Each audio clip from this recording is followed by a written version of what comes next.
Perhaps the most memorable encounter I've had with anyone.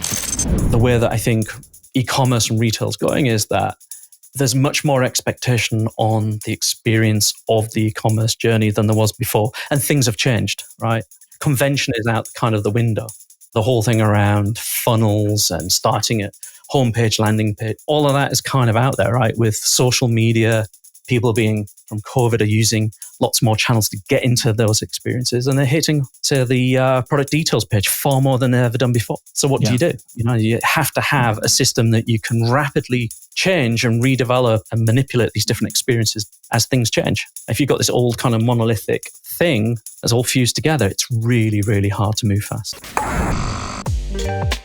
Welcome to the Own Your Commerce podcast, where leading experts, brands, and innovators reveal strategies for e-commerce growth. I'm your host, Jay Myers, and this show is brought to you by Bold Commerce. Hello, and welcome to another episode of Own Your Commerce. We've got a great episode for you today. My guest is John Williams. He's the CTO, Chief Technical Officer of Amplience. Amplience is an API-first, headless content management platform, and they work with some of the largest retailers in the world. John has helped power customer experiences for some of the world's most innovative brands, including Mulberry, Crate&Barrel, Traeger, which I actually purchased one recently and went through the whole process. It was great, and they have a offline, online. The Traegers have a digital experience even on their grills. John's been instrumental in helping some of these brands build out these experiences and really demystifying headless commerce and helping brands leverage it to build these powerful digital customer experiences. So if you're interested in what makes a great digital experience for your brand and what architecture might support that, I think you're going to enjoy this episode. Hey, John, thank you so much for joining us today. Really a pleasure to have you here. Can you give us a quick background of who you are, what's your story, and kind of what got you here today? You're the CTO of Amplience, but I know you've got a rich history with commerce and headless and everything else, and I won't say anything, but can you kind of give us the synopsis? Yeah, sure. Well, back in the day, I was working in agency. It's now called, I think it's LBI. It's now Publicis, actually. So I grew up in that kind of era where it was the dot-com boom, dot-com bust, pretty much used every CMS and every e-commerce system that was on the planet at the time. That was the great thing about agency. You got to use lots and lots of stuff. And I kind of started off there as a tech lead. Actually, I moved from Reuters. I started there as tech lead. Went through huge amounts of developments and projects around e-commerce and content. And I met my CEO, actually, my CEO of today, James Brooke, actually. He was one of the client partners there. We went out in the industry and we're doing some really cool things in e-commerce. We went through God knows how many mergers and acquisitions. I sit in the same seat and had 5 different company names. It was that time, right? And then actually LBI came and dropped off and then grew huge. I had a massive team there. And then James had started up a company called 10CMS, which is now Amplience, and asked me to join him. And I thought, you know what? It's a time I earned my startup spurs and joined James. And it was kind of gone for a big office down into 11 people sort of thing. Actually, we're joking about an orange carpet that was pretty stained at the time. It was like typical kind of startup environment going, oh my God, what have I done? But actually, we've had a huge amount of excitement, a huge amount of fun. And we've grown Amplience into sort of a world-class headless sort of Mac-based CMS. And it's been an incredible journey. So that's kind of the backstory. Well, and there was a bit of a major pivot that made Amplience become what it was, right? With the whole transition out of Flash and then kind of redefining what the company was. Can you talk about that a little bit? Yeah, sure. So we've always been passionate about giving customers the ability to create experiences. Back in that time, so it was 10 years ago, to create great sort of interactive experiences, the only way you could do it really was with Flash, right? I know it's a bit of a dirty word now, but it's the only way you could really do things. And what we enabled businesses to do was use their videos and their media to enrich it and then create these really powerful, shoppable experiences from things that they already had. And we kind of went with that for a while. And then I think I was there about 6 months, a year, and then we had Steve Jobs say Flash is dead. So I was, CTO into a fairly new company, and then finding out the core technology is probably not where it's going to go was a little bit of a shock. But what it allowed us to do was to innovate, right? So we then worked on actually how do we make the same sort of experiences but in HTML, because everyone was banging on about HTML5. We did HTML, we did the same thing, and you could choose HTML5 or Flash. But what you're doing there is you're actually learning a huge amount about experiences and about delivering to different channels and understanding that complexity.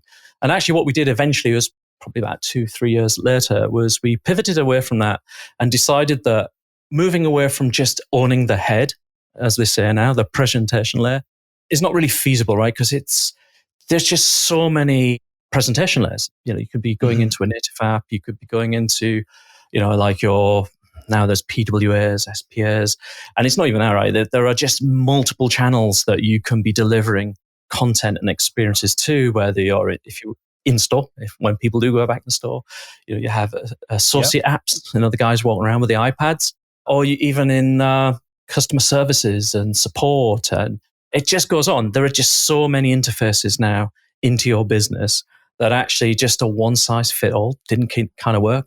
And we hit on that pretty early. And as we had already built everything actually API first, it wasn't really a big step to kind of move to that. I think we were calling it then content as data, because headless was not really a full term at that point. I think it might have been just starting to emerge, or people kind of talking about it. No one really knew what it was. So when would have this been? What year? That was probably 2014, 15. I can reach back. Okay. Just to kind of put the context around it. Yeah. Yeah, it was some time ago.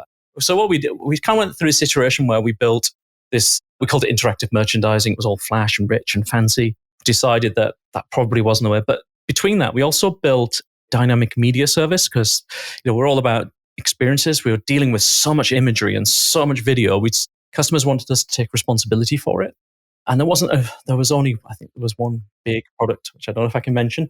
There was one big product out there that most people were using, was falling out of favor. And then we built basically the ability for customers to load up master assets, any shape, any size, and then render it out any shape, size, or form. So you could crop it, change the sizes, put different layers on top of it, do video encoding, all the things you need to do, the base layer stuff, without having to think about it. And we did that at a huge scale. We have customers that are loading, even now, tens of thousands of images a day. And we're doing billions of image requests a week. So we've kind of went, if you think about it, that was headless content management for media, right? We didn't realize it at the time, but that's what it was. So we moved from that. And then when we went back into, well, actually, what's the next iteration of sort of CMS and experiences in that respect? We basically took a lot of that with us. So a lot of how do you build something that's hugely performant, multi-tenanted, and hugely scalable, but do it in a more complex world of CMS and delivering content. And that's the pivot we made. And we had 2 iterations of it. So we started off with something called content authoring, which was the first iteration of that, built on the base platform that we built for dynamic media. And then we actually rebuilt the whole thing again from scratch with a brand new architecture. And now that's dynamic content. Same principles, same sort of use in terms of MACH and headless. We just completely replaced the back end as well, because we took all the learnings that we already had and then reapplied them again. Yeah, it's been a huge journey. Oh, I believe it. Can you give me kind of a practical example of how a brand uses Amplience, where their product media data lives, how you then distribute it, or maybe then how do they come to Amplience with what their tech stack might look like, and how does Amplience plug in, and what role does it play? Just in super layman terms for anyone listening who maybe isn't familiar with this whole concept of headless content, headless commerce. What does that mean? Yeah. So previously you would have, say, an e-commerce system in the more older world, which might have been on-premise, or maybe it's just a big monolith, and we call them a monolith. It's just everything's all in one. It's kind of like a suite. Everything's there, apparently there. And what would happen generally, the CMS wouldn't be quite as good as you might want for the experience you want to generate. So in the past, we started off plugging into those e-commerce platforms, right? So you have an e-commerce platform, you want much more out of it, you want much more content, much more experience. So you can basically come to us and we'll give you the media and we'll give you the content in a format in which you can inject it into that system. So headless just means that instead of having HTML, you have it as JSON. So instead of HTML, which is the markup, like all the presentation, everything molded into one. We'll just give you the content like a data object. And then you can take that and turn it into whatever you want. So that's where we kind of started from. That's where the industry really started from in e-commerce. It's like kind of a plug-in into systems. Now it's changing, right? So what's happened is that the e-commerce platforms, a lot of the e-commerce platforms are building their own APIs. So they're now taking away the experience elements, the front end, out of the delivery and producing it as a much more standard sort of REST JSON API. So doing the same thing from a transaction, from a product catalog level. So now what you have is everything on the same level. So you have all of these services all at the same level. And you can basically build your own experiences and plug all of those APIs into your experience. So like PWA, which is Progressive Web App. Yeah, we just had Finbar from Shogun, that's a big focus for them is Progressive Web App, and they're able to... Yeah, I mean, the reason why it's really important is that what I said earlier is that your experiences need to go to lots and lots of different places, lots and lots of different devices, and be contextual. And if you deliver them in all pre-baked with all of the presentation logic built in HTML, you just can't transport it across these different devices. And that's what it gives you, right? You can basically take all the same consistent data, consistent content. So do you get brands that come to Amplience that are on what you might refer to as like a legacy platform that don't want to completely re-platform, but they need to solve for delivering content in different places? So like, is it kind of a good intermediary step, or what does that look like? Because I know like we had Commerce Tools on recently, and one of the things they mentioned was like with headless architecture, you can kind of piecemeal different aspects of the build and kind of, you don't have to completely re-platform. You can do what makes sense at that time. Yeah, I mean, that is a massive benefit of going down the sort of MACH architecture, the headless architecture. In the old world, when I was in agency, there was always this big replatforming exercise, right? Where you went from one big monolith to another one, and you would always end up with less than you started with and finished with the last one. And then you'd have to build it again till it got clunky. Where it's a different model now. You can actually choose pieces. You can kind of look at it and go, you know what, we just want to sort out, let's just sort out the homepage. Let's sort out the landing page. Let's sort out the PDP. Let's add a little bit more in this part of the site or this part of the experience. And you can take it piecemeal and progressively move through your site and your application and pull little pieces out. And each time you do that, those pieces become available to other places as well, right? So it's not just just replacing hard-coded pieces at a time. You're actually starting to open up the entire platform as you're replacing pieces of it. What are there typical partners in the tech stack for brands, or is it completely different for every setup for a brand? There are, actually, it is different. I was going to say there are some familiar players, but it seems to be different actually. And I guess that's originally when we started doing the sort of early days and 10 CMS days and the interactive merchandising, there were like 4 or 5 key players. We're seeing a much richer variety of players out there now. So far more than they ever used to be. I guess it's because there's more choice now. You can kind of be holding to one thing and you have to use it. You can kind of, like you said, pull a little piece out and get the best of breed player for that piece. And it's more open, I guess. Yeah. So who are some brands that use Amplience? Like what type of a brand is it really well suited for? So I can tell you one of my favorite brands. One of my favorite brands right now is Traeger grill, because I want to buy one. So great out there in the summer. I saw that on your website. I actually just got a Traeger and I used it for the first time last week. So that's cool that. So they're using it for all their content. Yeah. So I want one. You'll like it. Yeah. So we're driving their entire site. Oh, cool. But what I love about it is that, like when people talk about IoT and they're looking for examples of it, they're actually pushing content and they're pushing their data into the grills, right? And I think that's really cool because it's actually something that's not just a gimmick. It's actually really, really useful. And it's quite cool. And I want to have one of my own so I can play around with it myself. But that's a great case study in which... And they have a great mobile app experience as well too. Yeah, exactly. So it's the Wi-Fi connected with the grill and you pick your menu and then it monitors the temperature in the app as well too.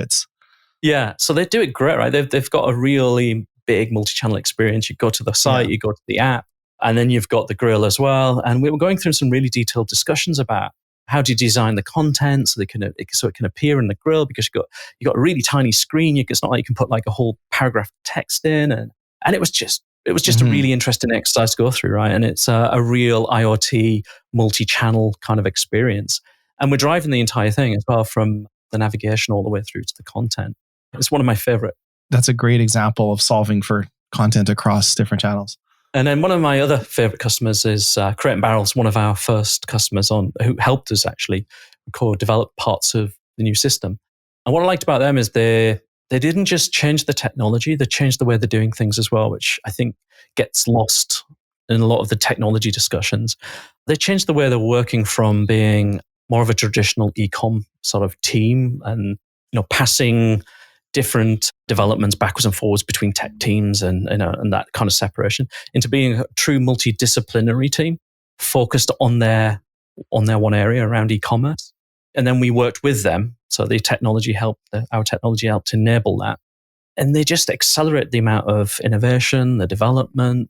And they did exactly what we said earlier, right? They didn't replace the entire site. They just replaced the parts that they needed to replace with our software. They were changing the way they were working, they changed the tech, and they introduced little parts of it. And as they moved through the system and they changed parts of their site, they moved it across multiple brands. So they got a number of different brands, moved it into their mobile application, their native app as well, and also looking at stores. So it was just one of those things that's quite pervasive. You start in one area, you change one little piece, they see the power of it, and then move across.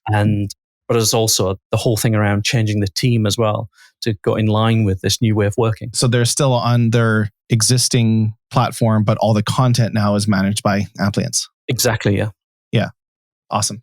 You picked two brands that I think my wife is on Crate&Barrel on a weekly basis, and I just bought a Traeger. So we've both interacted with Amplience in the last week and didn't even know it.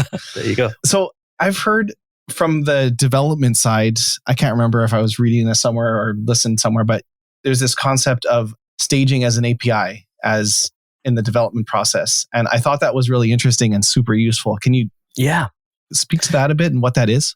Yeah, sure. Yeah, actually some of the things we're really pleased with, really excited about.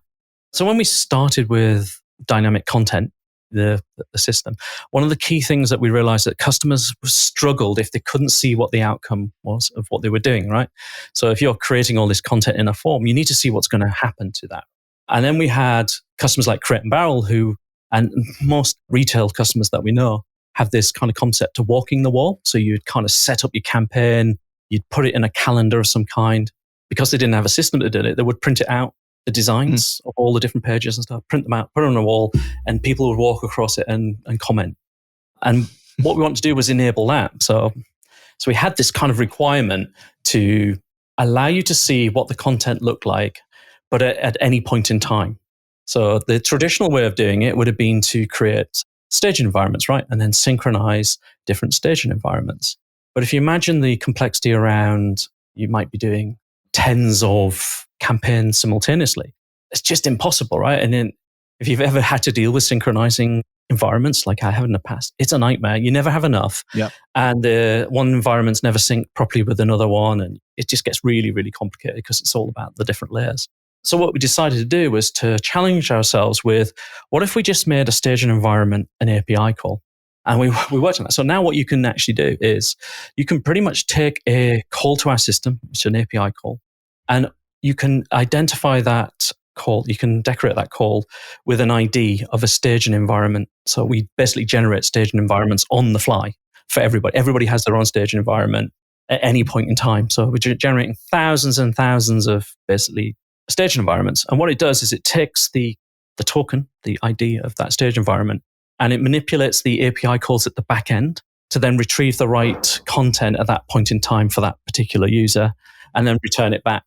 But from an implementation perspective, you use exactly the same API call, exactly the call to Amplience that you're using in live. You'll use in staging, you just pass it a different token. That's it. Images included. And just some parameters to at what point in time the campaign is supposed to... You don't even need to do that. So in our back end, that could be manipulated on the front. Yeah. So what we'll do is if you say, I want to know what this content looks like at this point in time for this edition of content, etc., it will generate that token for you. And all you do is you just switch it out in where the domain part of the token is, the domain part of the URL is. You just swap that out with this token and it'll just work it out for you. So you don't need to do anything, right? I could see that being extremely useful. Yeah. So it allows you to visualize content while it's work in progress. It allows you to drop content into a calendar and slice and dice through that calendar at any point in time. So you can see what the content's going to look like and roll forward and backwards, right? What are some of the challenges still from your perspective with headless? This is kind of headless / composable commerce. Maybe let's take a step back before that, because I know you've mentioned MACH a couple times.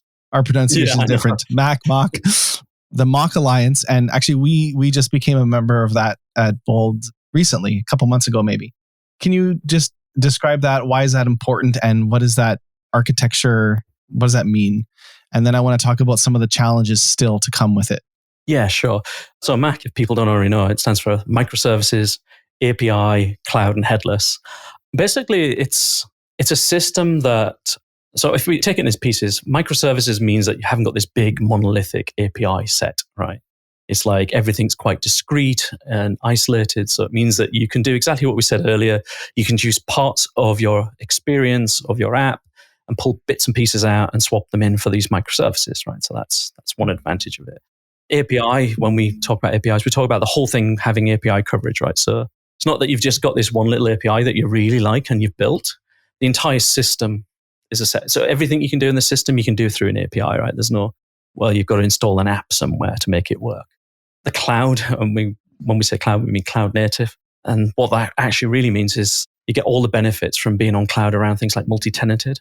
So you've got you're not having to reinstall things, upgrade it, releases are done on the fly without you knowing, and it's all backward compatible, hugely scalable, highly performant, etc. Right?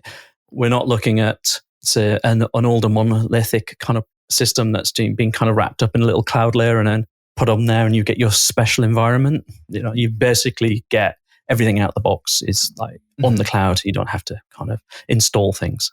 And then the headless part of it means that you can basically deliver it without you're not required to have a presentation and use their presentation layer.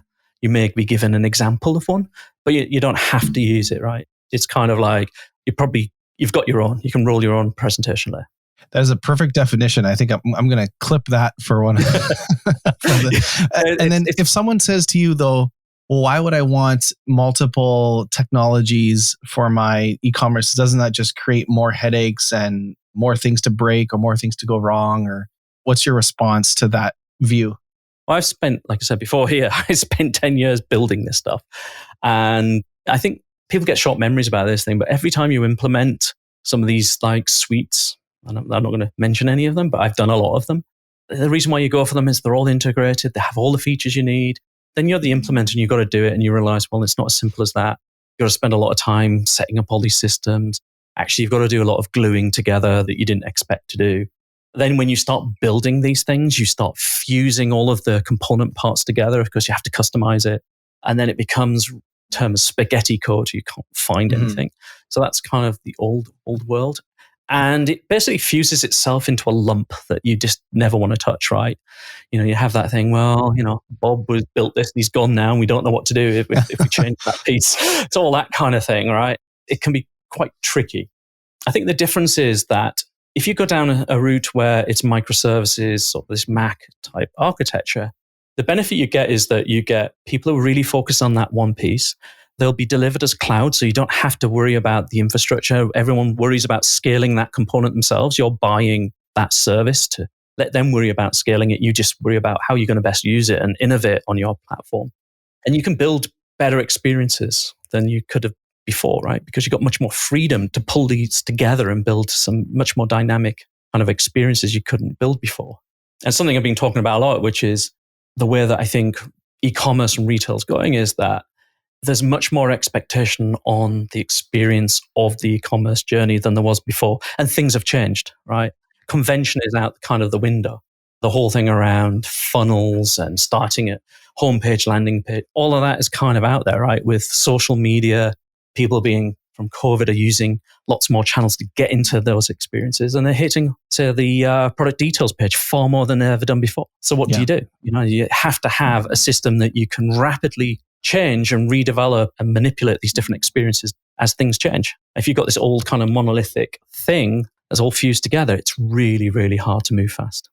I don't know if I answered your question, sorry. No, I think that's perfect. And I think in a real simplistic way, like you want the best in breed of each component. So if it's a race car, you want whoever makes the absolute best tires, you want those tires. Whoever makes the best steering wheel, you want that brand. It doesn't have to all be Ferrari or Honda or whatever. It can be components and they can work seamlessly together. I think that's how I look at it. So if you want to build a race car, there isn't one brand that makes the best every single, they don't make the best oil. They don't make the best gas anyways. So now to go to the challenge part of that question, obviously things have come super far in the last maybe 5 years. What challenges still do you run into with this approach? Yeah, I mean, ultimately you can still end up building a monolith even if you've got things separated, right? So that's something you need to get your a mindset change into. There's things around managing experience as well. So what does that mean? You can still build a monolith even with this approach. Does that mean what does that mean? Ultimately, when you build a site or any sort of app and any sort of experience, right, there's some code that will do some joining some API calls together, right? So previously that would have been on a server somewhere, right? In the old web architecture, you'd have a server, an application server. Developers would get SDKs from these applications and they would build something. And then all of that come together and got fused together on those application servers. In the new world, you don't necessarily have that, right? You now have, all these great lightweight JavaScript kind of frameworks, but ultimately you can still build them in a really bad way. You can still fuse together all of those pieces if you don't think about it properly. You can just end up with a monolithic kind of PWA that's difficult to manage. So you still need to think about how you're going to pull these things together. Going back to what we said earlier around taking pieces of a site and doing it in iterations. For instance, you could build micro apps. So each part of the site could be a micro application as opposed to being part of a massive big application, right? So you have a micro application that just deals with product pages and a micro application that deals with landing pages, for instance.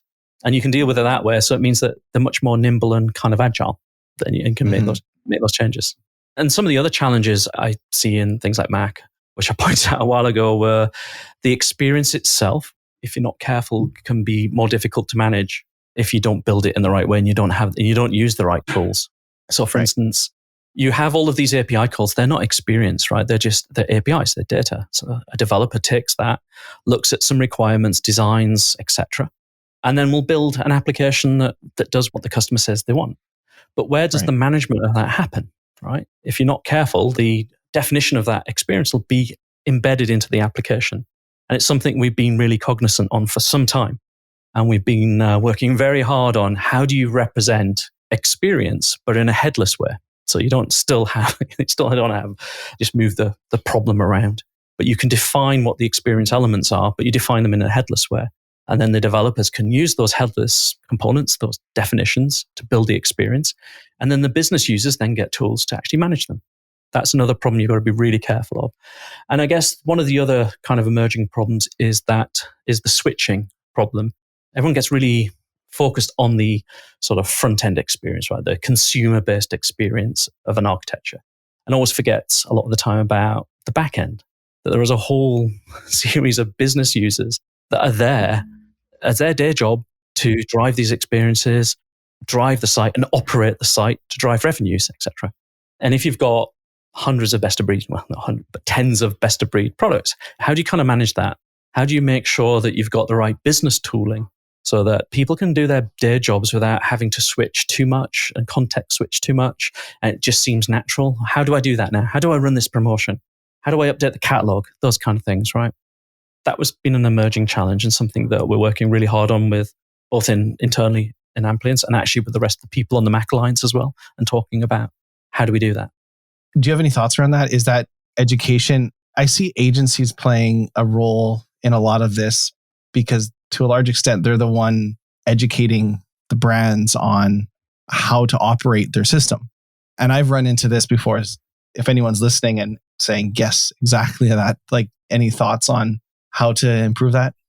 There are a few viewpoints on this that I've heard. So there's one viewpoint which means that you need some sort of ultimate master system that you plug everything into and it'll magically join all of the back-end user experience together.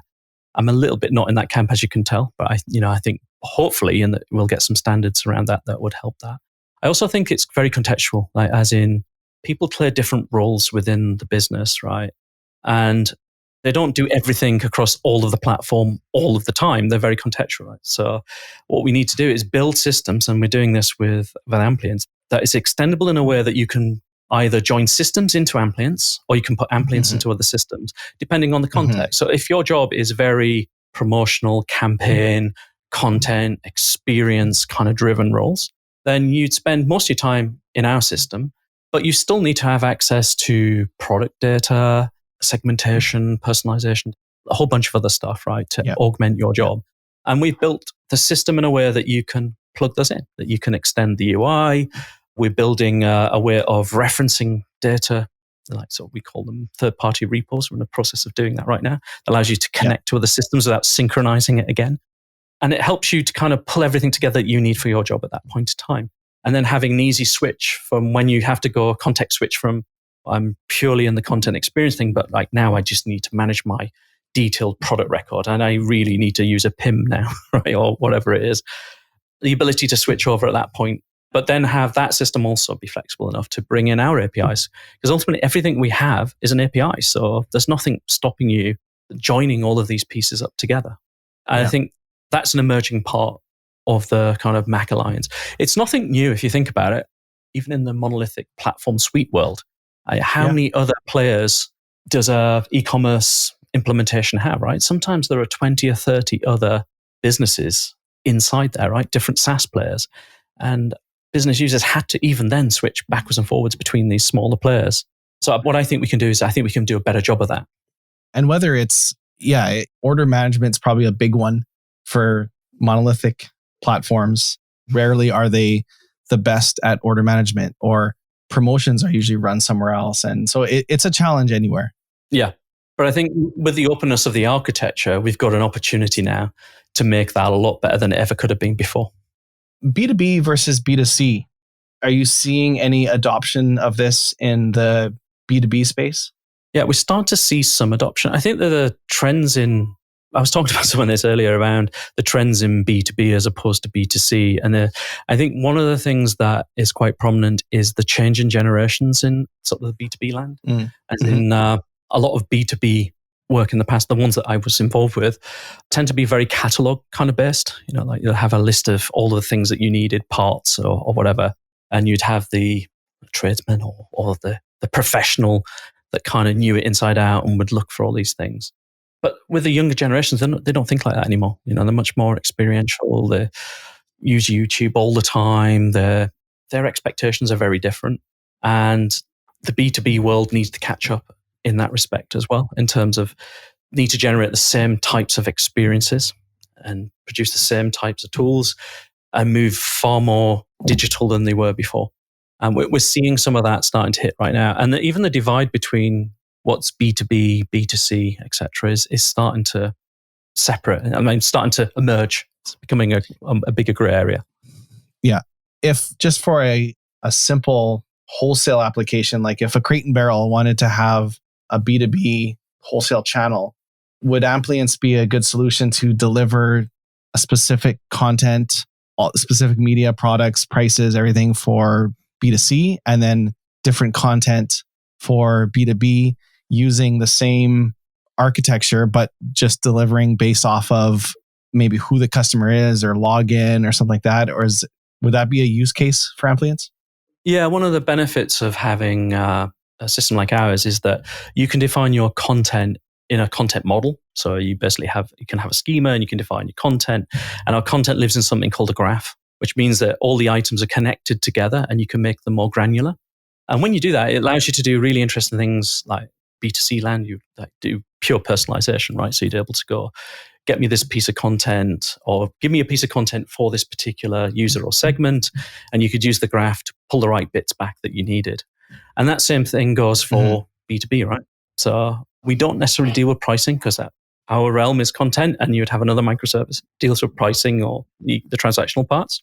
But we can have that interconnectivity with our graph and the transactional side, and we can disseminate that content depending on who's accessing it. So if it's a B2B kind of client, customer, you can deliver a different set of content based on the same model as what you do for B2C. Gotcha. Well, that's actually where we can work perfectly together. We have a price rules engine that does exactly. So there you go. With Amplience and Bold pricing B2B. One last question before I jump into our lightning round here and before we get out of time. What are you most excited for the future with Amplience? I think being on the journey so far, what I'm really excited about is this. I think we really are on the new wave now of MACH and this change in terms of monolith to services. And what I'm really excited about is that we are evolving away from just being content as assets that used to be the kind of old world of headless CMS into really driving the experience. And the fact that e-commerce is moving to much more experiential than it ever was before, I think it's hugely exciting for us. And I think there are going to be new e-commerce experiences are yet to evolve around everything from AR and VR onwards, right? And there's going to be a whole bunch of technology. My one is transparent phones. I think there's a whole bunch of things like that could definitely accelerate the experiences around that. And that you'll only ever be able to manage those experiences if you're doing them in a headless and a kind of MACH world, as opposed to an old monolithic world. Awesome. Okay, I got a few quick questions to end us off here. And I don't know if you had a chance to read through them or not, but they're just kind of fun questions. I did, yeah, but whether I can remember them. Okay, perfect. What is one of the biggest mistakes you see e-commerce brands make? The biggest mistakes I see them make are getting the basics right. Just around performance of the site, logistics and delivery. And if they've got that right, the next mistake I see is that they then not take advantage of that and innovate. And it tends to be pretty conventional. So uninspiring. It's back to basics, I think, it blows me away. I'm shop on some of the biggest brands in the world and the fundamentals aren't there. Yeah. I think the crisis with COVID and lockdowns has shown that if you don't get the basics right, you're in real trouble. Yeah. We saw this last year, everyone kind of putting Band-Aids on solutions and patching together quick fixes for things. And then now spending proper time, proper money, building a proper solution because they weren't really ready for it. So do you have a pet peeve when you shop online? Product detail pages. Maybe I'm like everybody else at the minute where, because we've been locked down and been stuck in the house now for over a year, you buy a lot more things than you ever would do online. And some of those things may not be things that you're used to buying, right? And you go to a product details page and they expect you to be an expert in that thing. So you get the detailed specifications of something. We talked earlier about audiovisual equipment, so getting new microphones and stuff I've never done before, right? So you go on a site and it goes, it's got one of these and it's this spec. And you go, what the hell does that mean? I have no idea. There's no like contextual stuff around it. There's no like easy way of finding out something. Is it actually the thing that I want? I'm not too sure. How does it fit into my life? It's just a spec. Do you know what I mean? An image which is just not enough. And like I was saying earlier, the product details page is the new landing page, right? So it needs to be 100%. Needs to be much richer than it is and right now. Long form is great. Give all you know what? Let the customer consume as little or as much. But you can have videos, you can have customer reviews, you can have all the content, examples, even like the pictures. People, I could go on a rant about it, but the nice, glossy, clean white background is nice, but people want to see it in the home, where you're going to use it. And yes, I agree 100%. 1.1 meters. And you're like, what does that mean? I don't know. Like you get this image around and go, well, I don't know. Well, and that's where AR is starting to be really neat because you can, a lot of these sites now open up your camera and view it in your home. So, or you buy something new like that you've never bought before, whether it's a microphone or something that's for DIY, and it gives you all these features. You go, should I care about those things? I don't know. Exactly. Yeah. I think the whole world bought microphones in the last 12 months. What's your favorite thing about your job? The people that I work with. I work with some incredibly exciting, inspiring people. The reason why I love to come to work is it's difficult now because we're not in the same room together. But we're still talk on the calls and meetings. But that's the thing I love the most is that, when you get into a meeting and you're brainstorming something, you're working through a problem together, and you have that freedom that you can kind of argue against each other, but know that at the end of the day, you can have a quite heated debate and say, you argue now, but you trust each other and you come in and you've got this huge amount of wealth of knowledge and experience and just great people to work with. That's why I come to work. Is that, just love working with the people in Amplience. So. We say it bold, strong opinions loosely held, because you want healthy, strong debate and dialogue. But at the end of the day, we need to all be on the same page going forward. But during that, like when we're fleshing out an idea, that debate is good. Yeah. So what's your favorite online store or the last place you bought something? I would say it was AO, actually. So we just moved house. So we had to buy lots of things like a new fridge freezer, a new oven, a new cooker and stuff like that, right? So it's like lots of domestic appliances, which I don't know about you, but you don't buy them every day, right? And it was just a great customer experience. I went on there. Well, like I said, I was trying to find things like, I didn't know what's the new thing that you buy when you buy a refrigerator. Who knows? I don't know. I went on the site and I had everything I needed. And all things you probably wouldn't have thought you'd ever buy online 5 or 10 years ago. That was all in a store because of the size and complexity. So it gave me loads of information. So it gave me all the stuff I needed in terms of the product detail page, give me enough to make decisions about what I should get, what I shouldn't get, what was right for me, as opposed to what's just right for everybody. And plus the overall experience was good as well. They got everything right in terms of the delivery. The delivery date wasn't like, you can have it in 6 weeks. It was like, because it's a big item. When do you want it next week? Or you can have it tomorrow if you want. It was that kind of, so the delivery was great. The guys that come out were great. They fitted it, the whole thing. And they even called me afterwards and made sure everything. I don't know, the whole customer experience felt like exactly the way it should be, right? You felt like they cared about everything about you as a customer as opposed to here's a product. I think there's a lot of gold in there. Like, you as a brand are only as good as your weakest touch point. Yeah. And if that's a rude customer service person, a buggy product page, or emails that don't make sense, or poor tracking information, or you can have the flashiest videos or the flashiest product, but like whatever your weakest point is, that's where people think of you, is the weakest point. That's a great one. 2 last questions. What's a trend in e-commerce that you're excited about? Yeah, I think the trend that I'm excited about, but it's more in apart from being MACH, obviously, is GraphQL, because I think that it's been emerging for a little while, but it's a great enabler in terms of joining all the experiences together. So if you've got all of these different APIs, it's a thing that can actually help join all these APIs together to actually give you the experience you need at the end. It kind of gives you a bit of glue in simplistic terms. It helps you join things together, allows almost developers to develop their own APIs based on your APIs in some respects. And I'm quite excited by that. And we're doing a lot of work around that. We have been for some time. If I was to go a bit further out, it would be, like I said before, I'm really excited about things like AR and VR. I think there's a lot that can be done there in e-commerce. And like I said, I think that the nature of experiences in e-commerce is going to dramatically change. And there's going to be a few other innovations around things like glasses and transparent fonts, a bunch of things like that might accelerate some of that.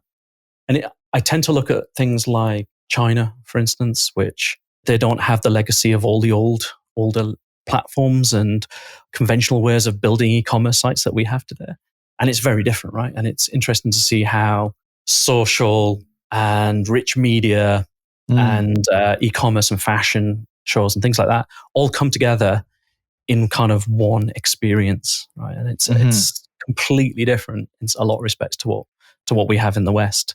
It's interesting to look at those kind of trends as well. We evolved in the .com boom thinking we have a retail store, we need an online store.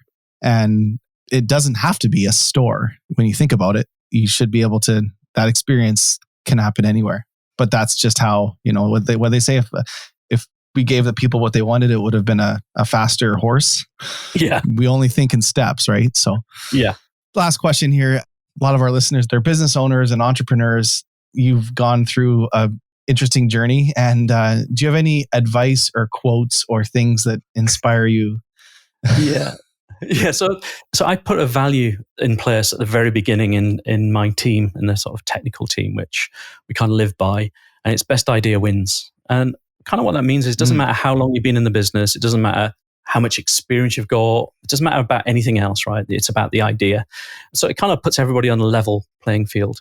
And we've got some incredible innovations out of that, actually, where we all get together as a team and we debate, have these heated debates around, someone come up with an idea and then we'll kind of debate around it. And it's really worked. And it helps, I think, it makes you open as a leader to understand things that are out there, right? It doesn't mean that you're the best person to have ideas. It means that you can get them from anywhere and you'll learn. But it also helps everybody else, right? Everyone else can feel part of the values of the business. Yeah. So that was one of them. The other one I use day to day is it's about getting things done, not about keeping people busy. And what that's about is when you have teams that have multidisciplinary teams, right? So you have front-end developers, back-end developers, QA, or whatever. You can end up with a situation where the work that comes into that team may not always fit the direct profile of that team. So you might have people going, oh, well, we've got a few front-end devs free or something. And it's quite easy to think that the more work you do in parallel, the faster you're going to go. You don't. You've got to stay focused on one thing at a time and get it done. It's all about the lean principle of work in progress. If you don't focus on one thing and get it done, it'll take forever to get all of the things that you want to get done at the same time. Man, those are two really good. I have a question on your first one. Best idea wins. Is there any practical advice to, if 10 people are in a room, to prevent the leader or the CEO, whoever's like the manager, from their opinion having extra weight? I think it's down to you as a leader to make sure that doesn't happen, unfortunately. I've heard one company I was talking to, they said they have, when there's a decision to be made, they have everyone write down their thoughts, their ideas, and then they're read at a meeting. And you don't know whose idea it is, but the ideas are read and then discussed. I thought that was a cool approach. Yeah, I think it's about getting the team in a place where everybody trusts each other. If you've got a position where everybody trusts each other and they feel confident and comfortable within that team, and you get into a situation and you're not being bullshit as a leader. I've got the best idea because I've been doing it a long time, or I'm the leader or whatever. I know this bit of stuff more than anybody else. If everyone comes in with the right mindset, and that's why I love working where I'm working, right? We've got people who are all like that now. Everyone will kind of work off each other. But you've got to kind of nip it in the bud if something does happen, right? If someone goes, shout someone down, think, oh, that's not good. You've got to be able to go, no, wait a minute, let's explore this. And if you have that culture, that mindset, you will also enable everyone to speak their ideas. Because you might, by the other token, you might have companies that have, people that have great ideas, but they're afraid to say it. It's a part of making sure that they get engaged with it early on as well. If you don't get people talking at the beginning of the meeting, they'll spend the whole meeting quiet. You've got to kind of get everybody involved and then, walk around and go around and say, well, what do you think? How do you think we should approach it? Oh, you don't look like you're convinced about this. What do you think? It's about being a leader that facilitates these things as well, right? Or even stepping back and letting other people in the team do it, which I do quite frequently. Depending on which team it is, I might just say, look, I'm just an observer. I'm really interested in these things. I'll come in sometimes, I'm a business sponsor. I don't know anything. And let the team kind of unpack the idea, right? And play around with it. And all you're doing is giving guidance on requirements side of things as opposed to solution. Yeah. I read one time, I think it was Jeff Bezos that would do this in meetings. He would start off by saying, this is probably a really stupid idea. And I want you to tell me why this is a stupid idea, but here's what I think we should do. So he would phrase his whole idea saying that it's probably a dumb idea, but here's what I think. So no one was afraid then to pick it apart, as opposed to a CEO saying, this is what I think we should do, or this is what we're going to do. So even just the way it's presented. I mean, a lot of the innovations that we've had have come from people who are new into the business, even graduates. Had graduates who said, why don't we build one of our services? Why don't we build it in Node? And that was when Node was really early and no one was really using it. And we're all a bit uncomfortable because we've been in it a while and, oh God, that could go wrong. But we sort of stepped back and said, you know what? Explain to us why. And we kind of had the debate, and then it was enough for us to go, tell you what, we'll give you a couple of weeks, go and build something. I know it's Node's old thing now, but at the time it wasn't. And then went off and built something and went, this is really interesting. Let's see if we can take this forward. And now it's a big basis of a lot of the things that we do. Awesome. John, thank you so much. Where do you want to send listeners? And is there any social channels you're active on that they should follow you? Yeah, I mainly publish on LinkedIn. So you can get me, John Williams, on LinkedIn. I publish articles, and I do have a series of videos I call CTO Breakfast. I've started. Oh, okay. I did them internally, but now I'm making them external. And it's just when I'm playing around with things and ideas in the mornings with my coffee before I start proper work. I've kind of brought them to life in videos and things. So I'm starting to do more of that. And that's on your LinkedIn? You'll find that on LinkedIn, and it's on YouTube as well. So it's on on my YouTube channel. And it's amplience.com. If you go, we'll have all in the show notes. Anything about Amplience, go to amplience.com. Awesome. John, thank you so much. Thanks a lot. That's it for another episode of Own Your Commerce. If what you've heard has helped you in any way, I'd love it if you'd leave us a review in iTunes or Spotify or wherever you listen to your podcast. It's a new podcast, and reviews really help spread the word. And if you know someone you think that might benefit from this podcast, share it with a friend. If you'd like to learn more about Bold, visit boldcommerce.com. You can view all our past episodes, and if you have a story you'd like to tell, we'd love to have you on the show. You can apply to be a guest or suggest a guest on our website as well. That's all for now, and we'll see you next week.